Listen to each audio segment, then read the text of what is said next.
saya menyampaikan pertanyaan ini, saya lupa sebut beberapa nama. Ada ketua panitia ya Bapak Hasbi, Al-Habib Hussein bin Syekh Abu Bakar, kemudian juga kawan-kawan dari Majelis Ta'lim ya, dari Mawaddah Banatul Khairat juga, dan alumni SMA 1. Waktu itu kita juga mengumpulkan dana dan kita kirim ke yayasan Bang Onim ya. Iya. Berapa? 87 juta ya. 87 juta ya. Nah. Iya, iya. Nah. Kemarin amanah dari teman-teman Al-Khairat ya. 87 juta itu alhamdulillah sudah didistribusikan di Palestina, tapi mohon maaf setelah kami distribusi itu kami tidak ada jaringan di sana. Jadi alhamdulillah amanah sudah sampai. Dokumentasinya belakang nanti insya Allah segera dikirim.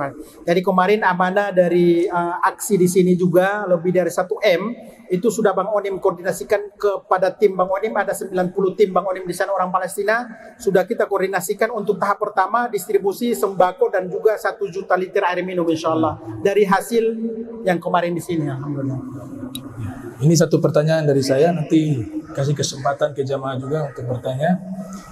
Saya lihat ya dari media bagaimana keteguhannya orang-orang Palestina. Mereka punya keimanannya. Bahkan anak-anak kecil itu kalau ditanya itu mereka jawab dengan ayat Al-Quran, dengan hadis-hadis Nabi. Ya, yang saya tanyakan kondisi ya secara religi di sini. Masjid-masjid mereka itu sholat 5 waktu bagaimana? Apakah ramai? Kemudian majlis-majlis ilmu dan para ulama di sana seperti apa? Dan yang paling penting juga ini karena banyak juga yang berbicara sudah menjurus kepada fitnah ya, mengatakan mayoritas Syiah ya.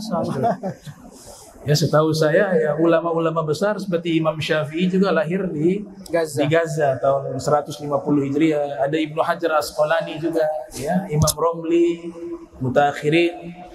Hanya saya mau tanyakan mayoritas mazhab yang dianut oleh warga muslim Palestina itu seperti apa? Dan pertanyaan pertama tadi bagaimana kok mereka bisa sangat tegar ya? Keimanannya sangat luar biasa. Itu pengaruhnya dari mana itu? Nah. Iya, pertanyaan yang kedua tadi berkaitan dengan keyakinan dari muslimin yang ada di Palestina. Di Palestina tidak ada Syiah. Palestina semuanya Ahlus Sunnah wal Jamaah, Sunni semuanya, pejuang Palestina semuanya Sunni. Untuk isu Palestina itu semua negara, baik itu negara Muslim maupun non Muslim, itu membantu Palestina. Dan Palestina tentunya negara terjajah, mereka buka tangan, welcome, silakan dibantu. Termasuk negara Iran, Libanon, terus juga Suriah, itu mereka bantu. Dan tentunya mereka tidak menolak dong, karena mereka membutuhkan dukungan dan juga membutuhkan solidaritas dari semua negara, termasuk dari negara yang Bang Onim sebutkan. Ada kenapa dalam pikiran sebagian oknum di ini oknum ya, sebagian oknum di Indonesia mengatakan bahwa pejuang Palestina itu adalah Syiah. Sebenarnya ini di framing oleh media yang anti terhadap Arab Saudi atau Sunni yang ada di Timur Tengah untuk menjelek-jelekan negara Saudi Arabia. Saudi Arabia bantu dong Palestina, Jordan bantu dong Palestina, Mesir bantu dong Palestina, tapi mereka bantu dengan cara mereka sendiri. Nah, cara mereka sendiri ini yang tidak diterima oleh media yang memframing bahwa yang memberikan dukungan itu hanya Syiah terhadap pejuang Palestina. Otomatis pejuang Palestina akidahnya dipertanyakan. Bagi pejuang Palestina mengatakan bahwa lakum dinukum waliyadin. Antum silakan bantu, tapi soal akidah itu harga mati, nggak bisa dihancurkan tembok atau pembatas tentang keyakinan kami. Nah, itu sudah sangat jelas. Terus yang pertama pertanyaan berkaitan dengan jamaah di sana. Salat subuh nih. Salat subuh kalau antum pergi ke masjid dan ingin berwudu di masjid bukan di rumah, otomatis antum tidak kebagian tempat. Begitu antum ngantri dan masuk ke dalam, sudah assalamualaikum warahmatullahi wabarakatuh. Assalamualaikum warahmatullahi wabarakatuh. Coba antum bayangkan bagaimana banyaknya jamaah. Karena kekuatan yang dimiliki oleh pejuang Palestina, mohon maaf, bukan dari rudal, tapi dari berada di masjid untuk mendekatkan diri kepada Allah Subhanahu wa taala, berinteraksi dengan Allah Subhanahu wa taala melalui yang tadi ayat suci Al-Qur'an. Makanya ketegaran, keberanian, terus ketabahan, keyakinan yang dimiliki oleh masyarakat umumnya yang ada di Palestina itu atas landasan dari apa yang mereka kaji yang ada di ayat suci Al-Quran tersebut. Jadi mereka, mohon maaf nih, kalau kita di Indonesia baca tidak memahami Al-Quran, akhirnya tidak masuk ke sini, tidak masuk ke sini, mental dong. Tapi kalau mereka dengan membaca, memahami dan mengimplementasikan apa yang terkandung dalam ayat suci Al-Quran, termasuk yang namanya jihad fisabilillah. Kalau kita ulama di dunia termasuk di Indonesia baru mengatakan bahwa ya ayyuhalladzina amanu, orang Palestina sudah bergerak duluan. Kita baru ya orang Palestina sudah bergerak duluan.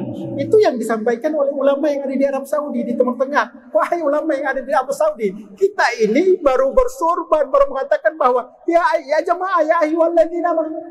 Orang Palestina sudah di sana loh, sudah jauh dari kita. Masih berdebat, masih mengatakan mereka ini apakah harus dihijrahkan atau harus disterilkan tanah. Harus disterilkan dari Hong Kong, orang ini tanah Palestina dan punya mereka, kok disterilkan dari mana? Ya kan seperti itu.